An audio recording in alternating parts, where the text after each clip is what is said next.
Likely, we heard those things as well-intentioned warnings from parents, friends, or partners.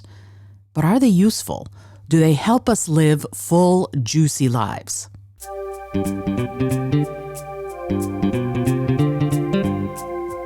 Hello, and welcome to the Creative Solutions Podcast. I'm your host, Izolda. Whether you're writing the first sentence of a story or solving the climate crisis, you need to think in new ways. On the show, I interview peak performers who are coming up with those creative solutions. Through creativity, action, inspiration, and innovation, they're changing the world. I also bring you ideas and techniques that you can use to unlock your potential to do the same. And now, let's get to the show.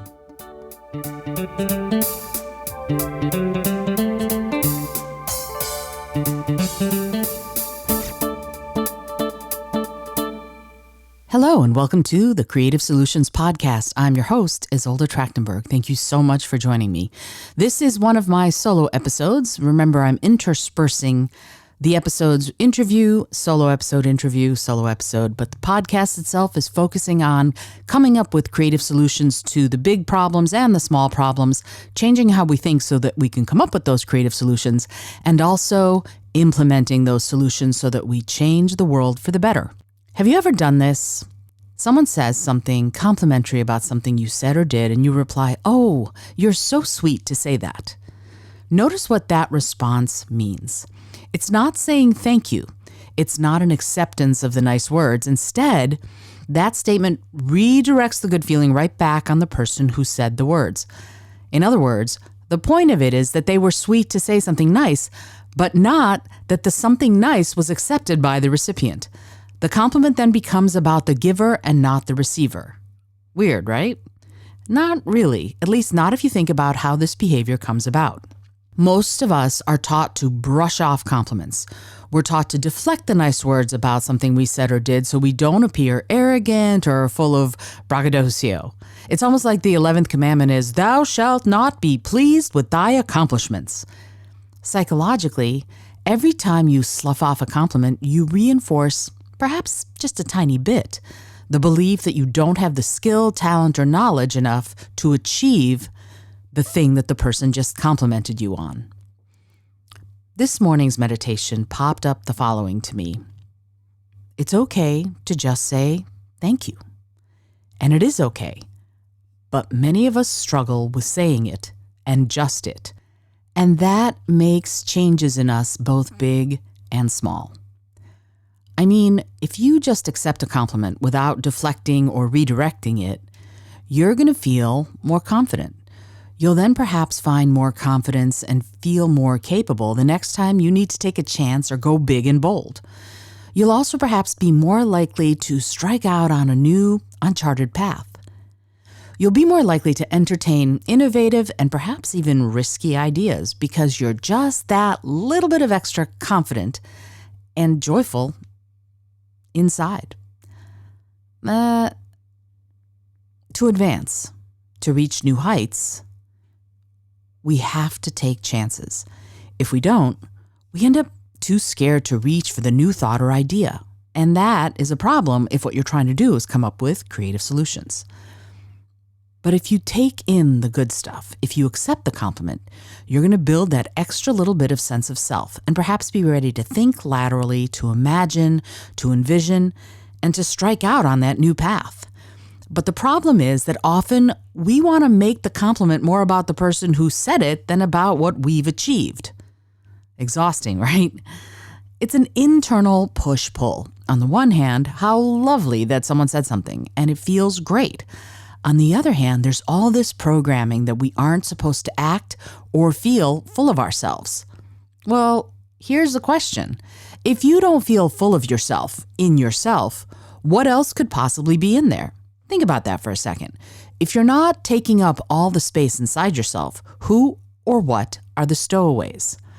I think, personally, that it's all the extra baggage we carry around. It's all that extra programming. You know the stuff. Don't act like a braggart. Don't be self-centered. Don't be overconfident. And probably a lot of other baggage and programs we follow from when we were younger. Likely, we heard those things as well-intentioned warnings from parents, friends, or partners. But are they useful? Do they help us live full, juicy lives? I don't think so, but it's something we struggle with. And I've had to struggle with it yesterday and today. I put up a video of a few of my art pieces that I've hung on my wall. A huge thing for me, to be sure, because I've never thought of myself as that kind of artist, and did a year of making that kind of art to see if I even could. Well, a bunch of lovely people have said lovely things about the pieces, and here's my part of this lesson. My immediate response, my immediate thought was to say, "Oh, you're so sweet to say that." And then I meditated and have instead deliberately just said, "Thank you." Wow, it's different. Why? Because with every reply to a comment, I have to keep my fingers from typing some variation of, "You're so sweet to say that." Yes, my friends are delightful and sweet, no question, but that's not the point of this endeavor. They were sweet to say it, but the point inside my own head is to accept the compliment and not diminish it by deflecting what my dear one said. So I'm practicing just saying thank you. It's hard, but it's good for both the giver and the receiver. It's good for the receiver because, yeah, we should be pleased with what we've accomplished, and we should be allowed to take that in and make it part of our experience. And it's also good for the giver. Why? Because when you pay someone a compliment, isn't it nice to know that they respect you enough to accept it? So remember, if you receive a compliment, you're doing a double good by just saying thank you and accepting it. You get to accept it and put it in the feel-good sack in the center of your belly. And you honor the person who gave you the compliment because you accepted their words without artifice or deflection. It shows a sign of mutual respect and love. And yes, sweetness. But if you're like me, and you do want to sort of slough off compliments instead of accepting them, how do you change that pattern of behavior? Here are a couple of techniques that will help. First, if your instinct is to say something along the lines of, "Oh, you're so sweet to say that," don't respond immediately. Stop. Take a breath, and then nod, and then make yourself say, "Thank you." 2, if you do respond with a deflection the next time someone pays you a compliment, don't beat yourself up. You didn't learn this behavior in a single day, and it's going to take a little longer than a day to unlearn it. So here's what you can do. Write the compliment down. Study it. See how true it feels to you. Write any thoughts about it down. Ask yourself the following question. What kept me from accepting the compliment? Write those answers down so you have them. And last, write the following 5 times. Thank you. Yes, I am. Insert the compliment. Thanks for noticing and telling me. See how that feels.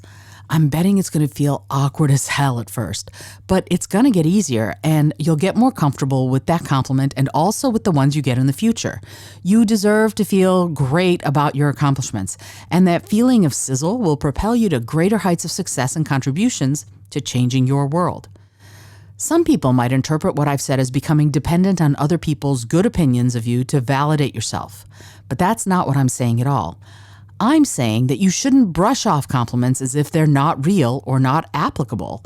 This isn't a need for validation. This is an acceptance and acknowledgement inside yourself of something that is already true.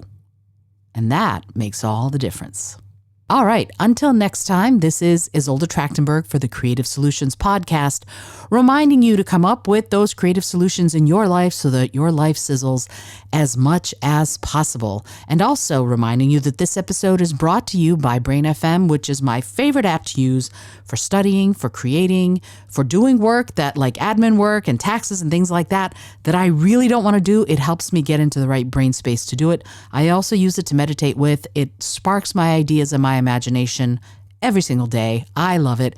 And if you love it too, or you want to try it, you can go to my show notes and find the little link and you can get 20% off. And because I'm an affiliate and I don't support anything that I don't love, I will get a little kickback if you decide to try it for a month or even a whole year. Okay, until next time, as always, I remind you to be bold, be creative, and most of all, be kind.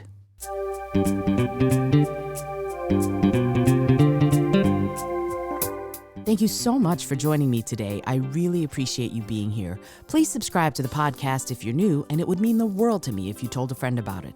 Today's episode was produced by Izolda Trachtenberg and is copyright 2023. As always, please remember this is for educational and entertainment purposes only. Past performance does not guarantee future results. Although, we can always hope. Until next time, keep living what you believe in.